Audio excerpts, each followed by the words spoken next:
પૂજા વિદ્યાલય CTM Amraiwadi Ahmedabad. Video લેક્ચરમાં વિદ્યાર્થી મિત્રો આપનું હાર્દિક સ્વાગત છે. ધોરણ 11માં પ્રકરણ નંબર 18 દેહ જળ અને પરિવહન. મિત્રો આપણે માનવ પરિવહન તંત્રનો અભ્યાસ કર્યો. હવે આપણે જોવાનું છે હૃદયચક્ર.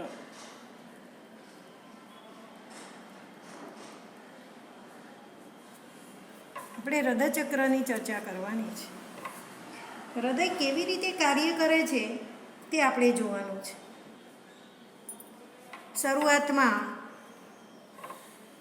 બધા ચારેય ખંડો શિથિલ અવસ્થામાં હોય છે, એટલે કે તેઓ સંયુક્ત રીતે ડાયસ્ટોલમાં હોય છે, એટલે ચારે ચાર ખંડ ભરેલા હોય છે. જે સમયે ત્રિદલ અને દ્વિદલ વાલ્વ ખુલે છે, જેથી રુધિર ફુફ્ફુસીય શિરા અને મહાશિરામાંથી અનુક્રમે ડાબા અને જમણા ક્ષેપકમાં ડાબા અને જમણા કર્ણક દ્વારા પહોંચે છે. આ તબક્કે અર્ધચંદ્રાકાર વાલ્વ બંધ હોય છે અને SAN સાયનોએટ્રિક્યુલર નોડ સક્રિય કલાવીજ સ્થિતિમાન પેદા કરે છે, જે બંને કર્ણકોને ઉત્તેજિત કરી કર્ણકોનું એક સાથે સિસ્ટોલ પ્રેરે છે. સિસ્ટોલ એટલે સંકોચન.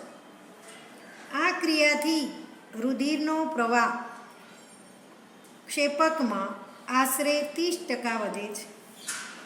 ક્ષેપકમાં સક્રિય કલાવીજ સ્થિતિમાનનું સંચાલન AVN એટ્રિયોવેન્ટ્રિક્યુલર નોડ અને એવી જૂથ દ્વારા થાય છે, જ્યાંથી હિસના જૂથ તેને સમગ્ર ક્ષેપકના સ્નાયુઓ સુધી પહોંચાડે છે.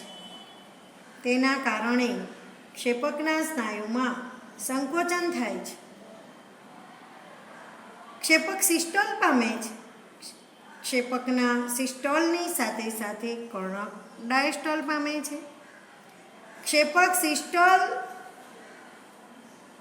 ક્ષેપક દબાણ વધારે છે, જે ત્રિદલ અને દ્વિદલ વાલ્વને બંધ કરે છે, જેને કારણે રુધિરનો ઉલટો પ્રવાહ કર્ણક તરફ થતો નથી. ક્ષેપક દાબ વધતા તે ફુફ્ફુસ ધમની, જે જમણી બાજુ આવેલી છે ને તે, અને મહાધમની કે જે ડાબી બાજુ આવેલી છે, એનું રક્ષણ કરતા અર્ધચંદ્રાકાર વાલ્વ દબાણપૂર્વક ખુલે છે, જે રુધિરના પ્રવાહને ક્ષેપકોમાંથી આ વાહિનીઓ દ્વારા પરિવહન પથમાં દાખલ કરે છે. હવે ક્ષેપકો શિથિલ થાય છે, એટલે કે ક્ષેપક ડાયસ્ટોલ પામે છે. ક્ષેપક દાબ ઘટે છે, જેથી અર્ધચંદ્રાકાર વાલ્વ બંધ થાય છે, જેથી રુધિરના ક્ષેપકનો ઉલટો પ્રવાહ અટકે છે. હજુ આગળ ક્ષેપકનું દબાણ ઘટે ત્યારે કર્ણકમાં રુધિરનું દબાણ વધુ હોવાને કારણે ત્રિદલ અને દ્વિદલ વાલ્વ ખુલી જાય છે. આવી રીતે શિરાઓમાંથી આવેલું રુધિરનો પ્રવાહ કર્ણકથી ફરી ક્ષેપકમાં શરૂ થઈ જાય છે. ક્ષેપકો અને કર્ણકો ફરીથી અગાઉની માફક શિથિલ સ્થિતિમાં આવે છે. SAN નવો સક્રિય કલાવીજ સ્થિતિમાન પેદા કરે છે અને તે જ ક્રમમાં પુનરાવર્તિત થાય છે. પ્રક્રિયા સતત ચાલતી રહે છે. આ હૃદયની પરંપરાગત ઘટના કે જે ચક્રીય રીતે પુનરાવર્તિત થાય છે, જેને હૃદયચક્ર કહે છે, અને તેમાં કર્ણકો અને ક્ષેપકોનું સિસ્ટોલ અને ડાયસ્ટોલનો સમાવેશ થાય છે. આપણે અગાઉ જોયું કે હૃદય પ્રતિ મિનિટે 72 વખત ધબકે છે એટલે કે ઘણા હૃદય ચક્રો 1 મિનિટમાં ચાલે છે. આમાંથી નક્કી કરી શકાય છે કે એક હૃદય ચક્રનો સમય 0.8 સેકન્ડ છે. હૃદય ચક્ર દરમિયાન દરેક ક્ષેપક આશરે 70 મિલી રુધિર બહાર ધકેલે છે, જેને સ્ટ્રોક વોલ્યુમ કહે છે. સ્ટ્રોક વોલ્યુમને પ્રતિ મિનિટ ધબકારાની સંખ્યા વડે ગુણવાથી હૃદય કાર્યક્ષમતા મળે છે. તે માટે હૃદય કાર્યક્ષમતાને દર મિનિટે દરેક ક્ષેપક દ્વારા બહાર કાઢવામાં આવતા રુધિરનું કદ તરીકે વ્યાખ્યાયિત કરી શકાય છે, જે સ્વસ્થ વ્યક્તિમાં 5000 મિલી અથવા 5 લીટર છે. આપણે સ્ટ્રોક વોલ્યુમ તથા હૃદય દરને બદલવાની ક્ષમતા ધરાવીએ છીએ, જેથી હૃદય કાર્યક્ષમતા પણ બદલાય છે. ઉદાહરણ તરીકે, સામાન્ય માણસ કરતાં રમતવીરની હૃદય કાર્યક્ષમતા ઘણી વધારે હોય છે.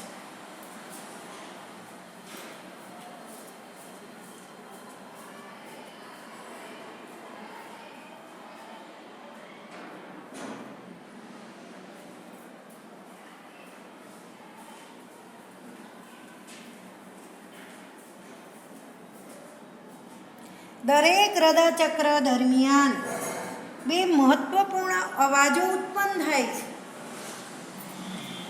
જેને સ્ટેથેસ્કોપ દ્વારા સહેલાઈથી સાંભળી શકાય છે.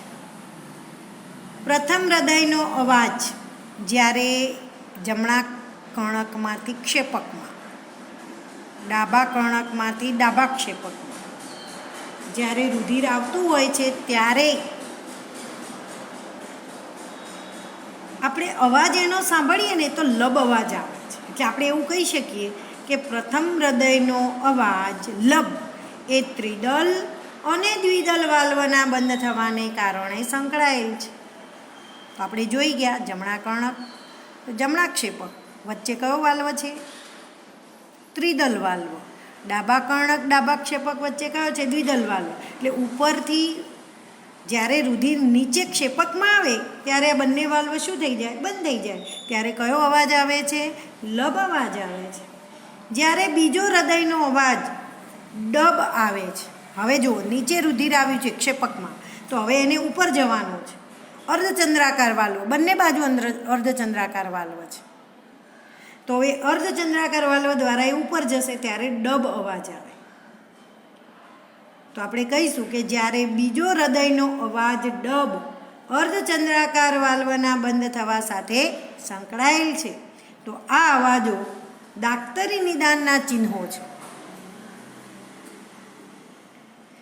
તો આપણે આ હૃદયચક્ર વિશે જોયું. હવે આપણે જોવાનું છે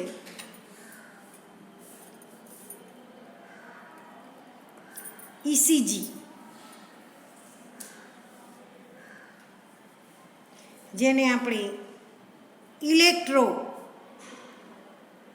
કાર્ડિયોગ્રાફ કહીએ છીએ.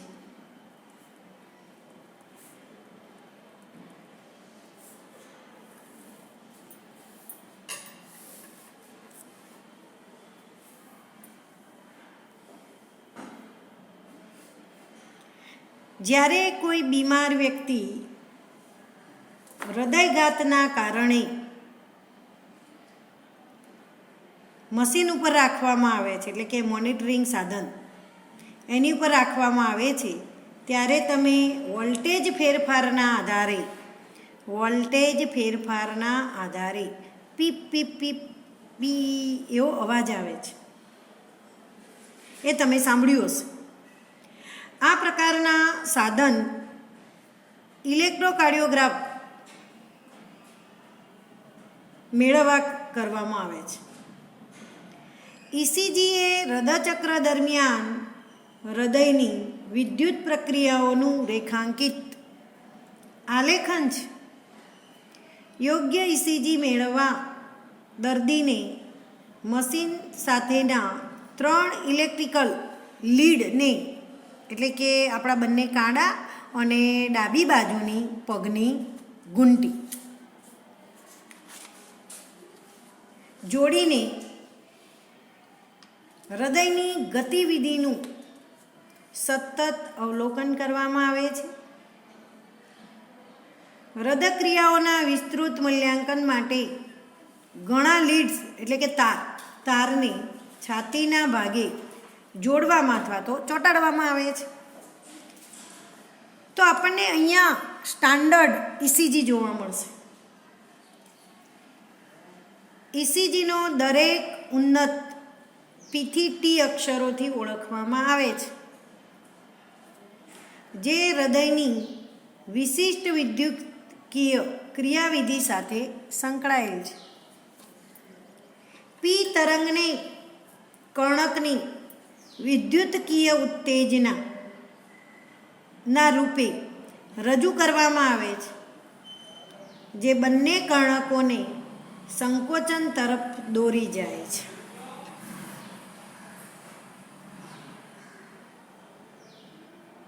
જો આ પી તરંગ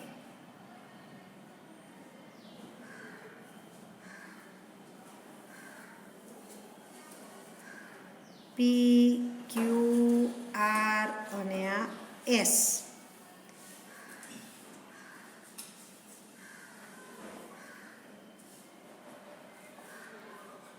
વળી પાછો ટી. પી ક્યુ આર એસ અને આ ટી. આ એક ધબકારો એટલે કે એક હૃદયચક્ર. વળી પાછું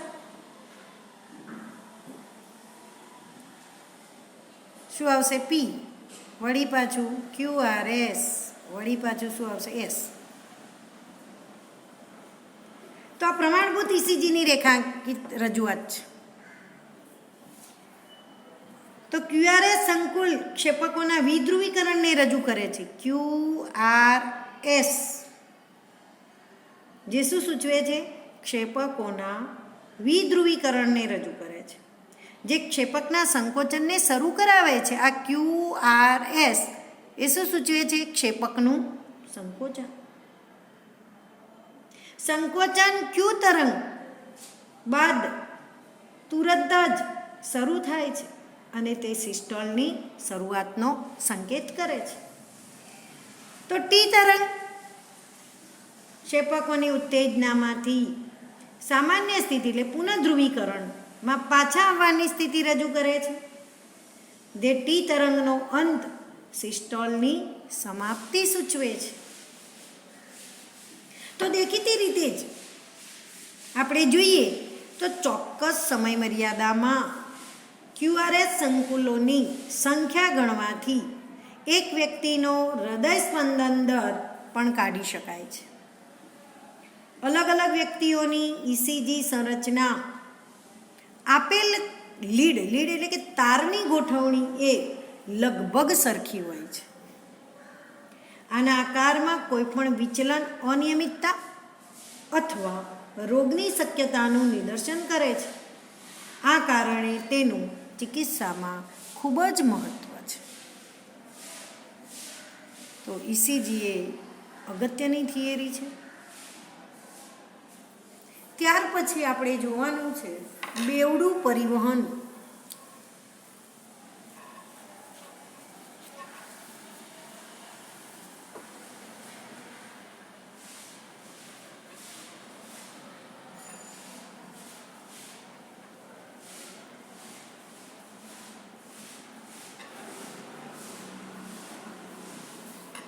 આપણે બેવડા પરિવહનની વાત કરવાની છે. બેવડું પરિવહન આપણે જોઈએ તો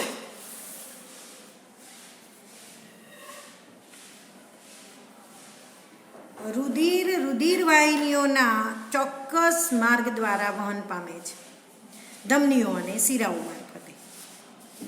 મૂળભૂત રીતે દરેક ધમની અને શિરા, પહેલાં તો એની રચના જોઈ લઈએ. ધમની અને શિરાની વાત કરીએ તો ધમની અને શિરા 3 આવરણ ધરાવે છે.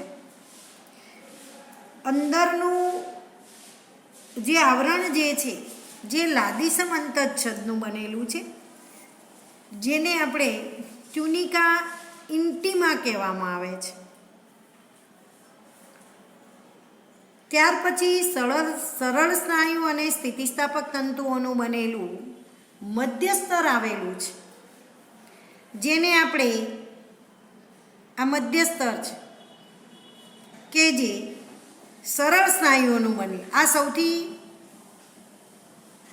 અંદરનું સ્તર છે. ત્યાર પછી આ મધ્ય સ્તર છે કે જે સરળ સ્નાયુ અને સ્થિતિસ્થાપક તંતુનું બનેલું છે, જેને આપણે ટ્યુનિકા મીડિયા કહેવામાં આવે છે. ત્યાર પછી સૌથી બહારનું આ સ્તર જે કોલેજન તંતુઓ યુક્ત તંતુમય સંયોજક પેશીનું બનેલું છે, જેને ટ્યુનિકા એક્સટર્ના કહેવામાં આવે છે. જેને શું કહેવામાં આવે છે? ટ્યુનિકા એક્સટર્ના કહેવામાં આવે છે. શિરાઓમાં આપણે જોઈએ તો મધ્યસ્તરની તુલના કરીએ તો મધ્યસ્તર તુલનાત્મક રીતે પાતળું હોય છે. જમણાક્ષેપક દ્વારા પંપ કરવામાં આવેલ રુધિર ફુફ્ફુસીય ધમનીમાં દાખલ થાય છે, જ્યારે ડાબુક્ષેપક રુધિરને મહાધમનીમાં ધકેલે છે. તો ઓક્સિજન વિહીન રુધિર ફુફ્ફુસ ધમનીમાંથી ક્યાં આવે? ફેફસામાં આવે છે. ઓક્સિજન વિહીન રુધિર પહેલાં ક્યાં આવ્યું? જમણા કર્ણકમાં. જમણા કર્ણકમાંથી ત્રિદલ વાલ્વ મારફતે ક્યાં આવ્યું? ડાબા કર્ણકમાં. પછી એ અર્ધચંદ્રાકાર વાલ્વ દ્વારા ક્યાં ગયું? ફુફ્ફુસ ધમની મારફતે ફેફસામાં ગયું. એ રુધિર કેવું હતું? ઓક્સિજન વિહીન. હવે એ ફેફસામાં ગયું તો જ્યાં ઓક્સિજનયુક્ત થઈ ફુફ્ફુસ શિરા દ્વારા ક્યાં જશે? ડાબા કર્ણકમાં. તો આ પરિવહન માર્ગ શું કહેવાય? ફુફ્ફુસીય પરિવહન. શું કહેવાય? ફુફ્ફુસીય પરિવહન. ફેફસામાં થઈને પસાર થયું એટલે એને આપણે શું કહીશું? ફુફ્ફુસીય પરિવહન. હવે ફેફસામાંથી પસાર થયું એટલે ઓક્સિજનયુક્ત બની ગયું અને ક્યાં ગયું? ડાબા કર્ણકમાં. ડાબા કર્ણકમાંથી દ્વિદલ વાલ્વ મારફતે ક્યાં જશે? ડાબા ક્ષેપકમાં. ડાબા ક્ષેપકમાં ઓક્સિજનયુક્ત રુધિર મહાધમનીઓ દ્વારા ધમનીઓ, ધમનિકાઓ અને રુધિર કેશિકાઓના જાળામાં થઈ પેશીઓમાં જશે અને આપણા જે તે અંગોમાં પ્રવેશશે. બરાબર? તો આપણા દેહના અંગો તરફ ગયું એટલે એને શું કહેવાય? દૈહિક પરિવહન. તો તમે જો બે પરિવહન આવે, એક ફુફ્ફુસીય પરિવહન અને બીજું કયું આવ્યું? દૈહિક પરિવહન. તો આવા બે પરિવહન હોવાથી આને શું કહેવાય? બેવડું પરિવહન. અને હૃદયને શું કહેવાય? બેવડો પંપ. તો જ્યાંથી ઓક્સિજન વિહીન રુધિર શિરાઓ અને મહાશિરાઓના તંત્ર દ્વારા એકઠું કરાય છે અને જમણા કર્ણકમાં ઠલવાય છે. આ એક દૈહિક પરિવહન છે, જેને પ્રણાલીગત પણ કહેવામાં આવે છે. આ દૈહિક પરિવહન પોષક ઘટકો, ઓક્સિજન અને અન્ય જરૂરી પદાર્થોને પેશીઓ સુધી પહોંચાડે છે અને ત્યાંથી કાર્બન ડાયોક્સાઇડ અને અન્ય હાનિકારક પદાર્થોને દૂર કરે છે. એક વિશિષ્ટ સમવાહિની જોડાણ પાચન માર્ગ અને યકૃત વચ્ચે જોવા મળે છે, જેને યકૃત નિવાહિકા તંત્ર કહે છે. યકૃત નિવાહિકા શિરા રુધિરને દૈહિક પરિવહનમાં ઠાલવતા પહેલાં આંતરડામાંથી યકૃતમાં લાવે છે. આપણા શરીરમાં એક વિશિષ્ટ હૃદય રુધિરવાહિની તંત્ર આવેલું છે, જે ફક્ત રુધિરને હૃદય સ્નાયુ પેશીઓમાં લઈ જાય છે અને પાછું લાવે છે. તો આ એવડું પરિવહન છે. ત્યાર પછી આપણે જોવાનું છે હૃદય ક્રિયાઓનું નિયમન.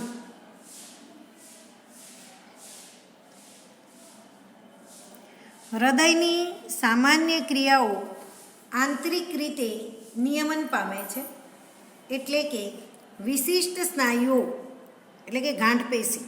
આપણે જોઈ ગયા ને ગાંઠ પેશી, એસે ગાંઠ અને એવી ગાંઠ.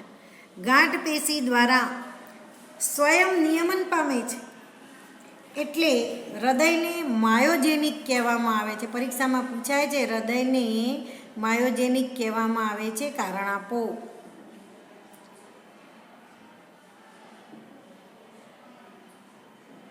તો આપણે એમને કહીશું કે વિશિષ્ટ સ્નાયુઓ એટલે કે ગાંઠ પેશી દ્વારા જે સ્વયં નિયમન પામે છે એટલા માટે આપણે એને માયોજેનિક કહેવામાં આવે છે. લંબમજ્જામાં આવેલ ખાસ ચેતા કેન્દ્ર સ્વયંવર્તી ચેતાતંત્ર દ્વારા હૃદયના કાર્યોનું નિયમન કરે છે.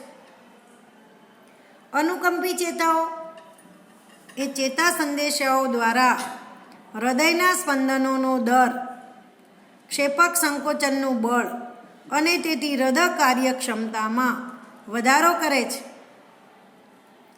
બીજી બાજુ પરાનુકંપી ચેતા સંદેશાઓ હૃદયના સ્પંદનનો દર, સક્રિય કલાવી સ્થિતિમાનની વાહકતાની ગતિ અને તેથી હૃદય કાર્યક્ષમતાને ઘટાડે છે. એડ્રિનલ મજ્જકના અંતઃસ્ત્રાવો પણ હૃદય કાર્યક્ષમતાને વધારે છે. તો આપણે આ હૃદય ક્રિયાનું નિયમન જોયું. હવે આપણે છેલ્લે જોઈશું પરિવહન તંત્રની અનિયમિતતાઓ.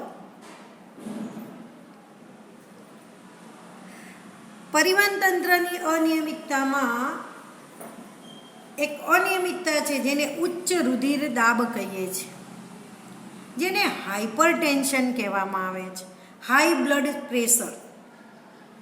ઉચ્ચ રુધિર દાબ એટલે કે હાઇપરટેન્શન શબ્દ રુધિરના સામાન્ય 120/80 દબાણ કરતાં વધુ દબાણ માટે વપરાય છે. આમાં 120 mmHg પારાના દબાણના મિલીમીટર માપ સિસ્ટોલિક અથવા પમ્પિંગ દબાણ છે અને 80 mmHg એ ડાયસ્ટોલિક અથવા આરામ દબાણ છે. જ્યારે કોઈ વ્યક્તિનું વારંવાર રુધિર દબાણ ચકાસતા તે 140 ઉપર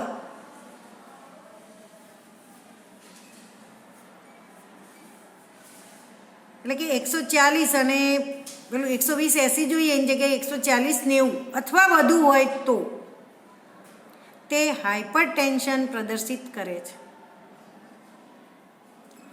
ઉચ્ચ રુધિર દાબ હૃદયરોગ તરફ દોરી જાય છે અને એ આપણા મહત્ત્વના જે અંગો છે મગજ અને મૂત્રપિંડને અસર કરે છે. કાયમ માટે જો આ અસર રહે તો આપણા મગજ અને મૂત્રપિંડને નુકસાન થાય છે. તે સિવાય બીજી અનિયમિતતા છે જે હૃદય ધમની રોગ છે, જેને કોરોનરી આર્ટરી ડિસીઝ CAD કહેવામાં આવે છે.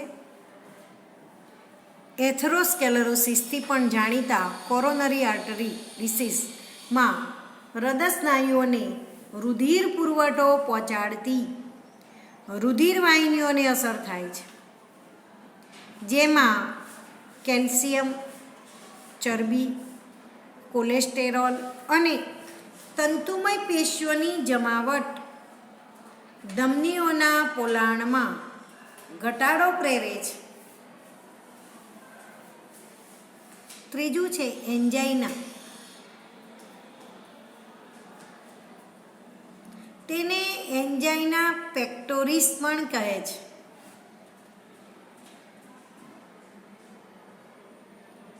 હૃદય સ્નાયુઓમાં જ્યારે પૂરતો ઓક્સિજન ન પહોંચે ત્યારે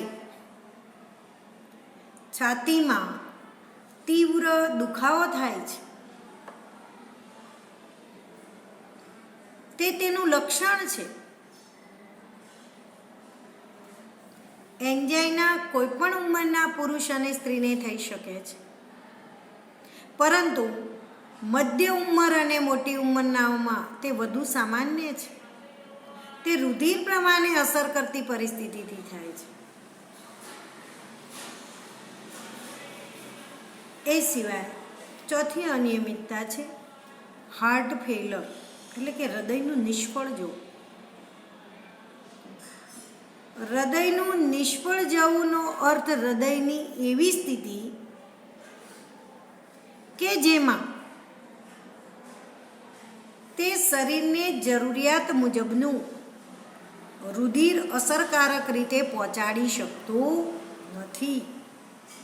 આને ક્યારેક કોન્જેસ્ટિવ હાર્ટ ફેલ્યોર કહેવામાં આવે છે.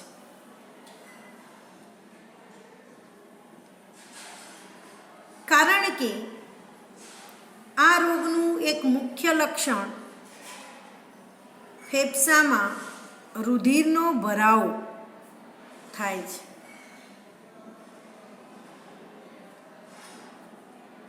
હૃદયનું નિષ્ફળ જવું એ હૃદયનો અટકાવ